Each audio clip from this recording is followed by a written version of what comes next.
আর মদের বোতল তো ফোয়ারা উঠছে। তখন সেখানে ডিজে বাজিয়ে মদের আসর বসিয়ে বিভিন্ন রকম ভাবে আনন্দ ফুর্তির মধ্যে দিয়ে তারা সময়টাকে পার করছে। এ নিয়ে মানুষ কিন্তু বহুত বীতশ্রদ্ধ হয়ে আছে। তার জন্য মানুষ চাচ্ছে যে আগামী দিনে এর পরিবর্তন চাই। কারণ দীর্ঘ দিন ধরে দেখছি আমরা বিভিন্ন যে অন্যায়, অত্যাচার, সন্ত্রাস এবং তলাবাজি ছাড়া কোনো কাজ নেই। বর্তমানে যে পরিবেশ পরিস্থিতি চলছে তাতে করে একজন বিবেক সম্পন্ন মানুষ যদি মনে করে যে আমি তৃণমূলটা করব কেন, তার যদি সেই মনুষ্যত্ব থেকে থাকে তাহলে সে কোনোদিন তৃণমূলের নাম মুখে নেবে না। আর আশা করি 2026 সালের পরে তৃণমূল করতাম বা তৃণমূল করি এরকম বলার মতো একজনও লোক থাকবে না। 2026 সালে বিধানসভা নির্বাচনের পরে এটা আপনারা মিলে নেবেন যে একজনও লোক থাকবে না যে ওই কালীঘাটে গিয়ে মমতা ব্যানার্জির সঙ্গে দেখা করার। তৃণমূলের চেটা পাতার জায়গাও সংকীর্ণ হয়ে আসছে, ফলে মানুষ অনেক অত্যাচার সহ্য করেছে দীর্ঘ 11 বছর ধরে, আর চাইছে না। ফলে মানুষ আইএসএফ এর ছত্রছায়ায় আসার চেষ্টা করছে। 26 বিধানসভায় কতটা আশাবাদী? না, মানুষ তো আমাদের সেইভাবে মোটামুটি আমাদের প্রতি সাড়া দিচ্ছে, ফলে আমরা জিতবো এই আশা তো আমরা রাখবোই। পাশাপাশি আমরা চেষ্টা করছি যাতে আমরা জিততে পারি। এরপরে আর প্রোগ্রাম আছে এরকম জয়েনিং? এটা তো প্রতিনিয়ত আমাদের রয়েছে, আমরা নিজেরা অনুষ্ঠানগুলো করতে পারছি না, হিমশিম খেয়ে যাচ্ছি, ফলে মানুষকে সেভাবে জয়েনিং এ আনতে পারছি না। তবে আমরা আগামী দিনে প্রচুর জয়েনিং হবে, আমরা চেষ্টা করবো বিভিন্ন প্রোগ্রামের মাধ্যমে জয়েনিং গুলো করানো। পাড়ায় কেমন সাড়া গ্রামে বিধানসভার মধ্যে? গ্রামে বহুত ভালো সাড়া আছে। আপনার দেখছি আমরা বারবার আমাদের আসতে হচ্ছে যে আপনাদের জয়েনিং সেটা দেখাতে হবে। জয়েনিং আমরা এখন তো 2025 সাল চলছে, আমরা মাসে মাসে করছি। নির্বাচন প্রাককালে কিন্তু আমরা প্রতি সপ্তাহে জয়েনিং প্রোগ্রাম করব এবং হাজার হাজার মানুষ জয়েনিং করবে। সব থেকে বড় কথা হচ্ছে এটাই যে আজকের যে শাসক দল তৃণমূল যে এই যে 21শে জুলাই শহীদ দিবস করলো, তাতে করে আমরা দেখেছি, আপনারাও দেখেছেন যে 200-500 টাকার বিনিময়ে লোক নিয়ে যেতে হচ্ছে। আমরা এটা প্রত্যেকটা জায়গায় দেখেছি।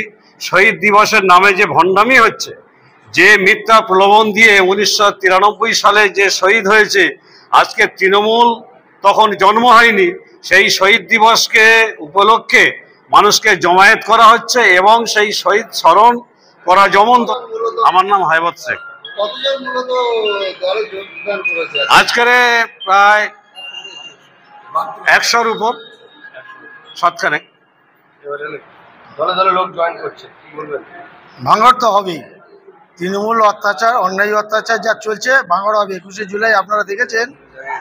আমি আমার এই বয়সে দেখিনি যে ব্যবসায়ীদের ব্যবসা বন্ধ করে 21শে জুলাই মিটিংয়ে যাচ্ছে। মাছ বাজার বন্ধ, সবজি বাজার বন্ধ, পুরো ব্যবসাটাই বন্ধ। 500 টাকা রোজ গাড়ি ভাড়া, বিরিয়ানি হাত খরচ, মদ খরচ। বাসন্তী থেকে যারা যাচ্ছে তারা দেখছি চিড়িয়াখানা ভরে যাচ্ছে। আর মালদা ওই দিক থেকে যত লোক আসছে গোসবা ঝড়খালিতে চলে আসছে ট্যুর করার জন্য। এই নোংরামিটা চলছে। আর মদের বোতল তো ফোয়ারা উঠছে। দিদি মদ তো রেশন দোকানে দিয়ে দিচ্ছে, এখন রেশনের মাধ্যমে মদ বিক্রি হচ্ছে। যত এইভাবে হচ্ছে আপনাদের লাভ হচ্ছে, আপনাদের লোক চলে আসছে, ভালো হচ্ছে না? ও লাভ তো হবেই। দেখুন, প্রথমত 21শে জুলাইটা তো তৃণমূল কংগ্রেসের না, 21শে জুলাইটা হচ্ছে কংগ্রেসীদের জন্য। তো যারা মারা গেছে, কেন মারা গেছে, যে সেই সময় পুলিশ কর্তা ছিল মনীশ গুপ্ত, তাকে যাদবপুর থেকে এমএলএ বানিয়ে বিদ্যুৎ মন্ত্রী পর্যন্ত বানিয়েছিলেন। তো ওনার কাছে মানুষ আর বিচারের আশা রাখে না। রইল কথা খেলার কথা, তো ওনার খেলা তো লোকে দেখছে, ওনার মন্ত্রীরা জেল খাটছে, বড় বড় নেতা সব কুইন্টাল কুইন্টাল ওজন, তারা সব ভুঁড়ি কমিয়ে ওজন কমিয়ে জেল থেকে বেরোচ্ছে। এর চেয়ে বড় খেলা আর কি হবে? এবার যদি বলেন খুনোখুনির খেলা, মানুষ প্রতিরোধ গড়ে তুললে খুন কেন, কারোর গায়ের একটা লোমে আঁচড় পর্যন্ত তৃণমূল করতে পারবে না। মানুষ প্রতিরোধ গড়ে উঠবে এবং শান্তি কি করে ফেরাতে হয় সেটা মানুষই শিখিয়ে দেবে ওদেরকে। এই যে বিভিন্ন ইস্যু নিয়ে তিনি কথা বলেন, পরিযায়ী শ্রমিক এবং আরো এনআরসির ভয় দেখালেন সংখ্যালঘুদের, বিশেষ করে ওয়াকফ এবং যে ওবিসি নিয়ে সংখ্যালঘুদের একটা বিশাল সমস্যা, সেটা নিয়ে একটাও বাক্য চর্চা করলেন না। কি ওনার বা এগুলো নিয়ে বেশি কিছু বলবে না, কারণ পশ্চিমবাংলায় ওয়াকফ বোর্ডটা তো তৃণমূলের তোলাবাজের আখড়া হয়ে গেছে এবং সেখানে বেআইনি বিল্ডিং থেকে শুরু করে পাইয়ে দেওয়ার রাজনীতি, বড় বড় বিল্ডিং গুলোকে বেআইনি কনস্ট্রাকশন করা, 3 ইঞ্চি ওয়ালে 20,000 টাকা স্কোয়ার ফুট বিক্রি করা, এগুলো সবই উনি করেছেন। তো সুতরাং উনি এই বিষয়ে কি বলবেন? ওনার উচিত বাঙালির এই বাঙালি নিয়ে যে সব কথাগুলো বলছে সেগুলো নিয়ে দিল্লিতে ধর্ণা দেয়া, রাষ্ট্রপতির কাছে দরবার করা, দেশে অন্যান্য লিডারদের সাথে কথা বলা এবং প্রতিরোধ করে তোলা। এই দেখলাম যে তিনি আরো বললেন যে দীঘায় যে জগন্নাথ মন্দির আছে ওই মন্দিরের বদলে একটা মন্দির করে দেবো বিশাল বড়। এগুলো কি উন্নয়ন চাচ্ছে? এই উন্নয়ন করে মানুষের থেকে মানুষকে একটা ভ্রমণের জায়গা করে দিচ্ছে, কিন্তু ভ্রমণ করতে গেলে তো টাকা লাগে, আর টাকা তো কেউ মাংনায় দেয় না। তৃণমূলের নেতাদেরকে লোকে তোলাবাজি দেয়, সাধারণ মানুষদেরকে তো আর কেউ কিছু দেয় না। সাধারণ মানুষকে খেটে খেতে হয়। সেই গতর খাটানোর জায়গাটা মানুষ চাইছে, কারখানা চাইছে, স্বচ্ছ রিক্রুটমেন্ট চাইছে, সেইগুলো দিতে পারছেন না। আর এইদিকে ধারের ওপর ধার করে কোথাও মন্দির বানাচ্ছে, কোথাও 50,000 টাকা করে পুজোতে দান করছে, যেগুলো মানুষ চায় না সেগুলো তার সামনে তুলে ধরছে, আর যেগুলো চাইছে সেগুলো দিচ্ছে না। রাজ্যের মানুষকে বাইরে যেতে হচ্ছে, শিক্ষিত ছেলেগুলো সব বাইরে চলে যাচ্ছে বেকারত্বের জ্বালায়, এবং বাবা মাগুলো বৃদ্ধাশ্রমে পড়ে পড়ে মরছে। পশ্চিমবাংলার এই অবস্থা তৃণমূল কংগ্রেস করে দিয়েছে। এরা যদি না যায় আগামী দিনে আরো অবস্থা করুণ হবে। আমরা দেখলাম গতকাল 21শে জুলাই যারা সমাবেশে আসছিলেন শহীদ সরণ, সেই জায়গায় দেখলাম যে ইকো পার্ক এবং বিভিন্ন পার্কে তারা মদের আসর এবং জুয়া খেলছে এবং বিভিন্ন রকম নাচ গান করছে। তাহলে শহীদ সরণ কি হবে? না, এটা তো কংগ্রেসের প্রোগ্রাম, কংগ্রেস মহাজাতি সাধনে করে। এবার তৃণমূল সেখানে হাইজ্যাক করেছে জিনিসটাকে। যারা মারা গেছে, কেন মারা গেছে, তার তো তদন্ত রিপোর্ট আজও পর্যন্ত কিছু বার করতে পারলেন না। বহুত কিছু প্রতিশ্রুতি দিয়েছিলেন মানুষকে, কোনোটা পালন করতে পারেননি। কিন্তু বর্তমানে যে জায়গায় নিয়ে এসে বাংলাকে দাঁড় করিয়েছেন দানের রাজনীতি, খয়রাতের রাজনীতি, অর্থাৎ ধার করো, সেই ধারের টাকা দান করো, সেই ধারের টাকায় ফুর্তি করো। আর তোলাবাজির জন্য তো এলাকার তৃণমূলের নেতারা আছেই। তারা শহীদের মর্ম কি বুঝবে? তারা তো লোক মারতে অভ্যস্ত, লোক খুন করতে অভ্যস্ত।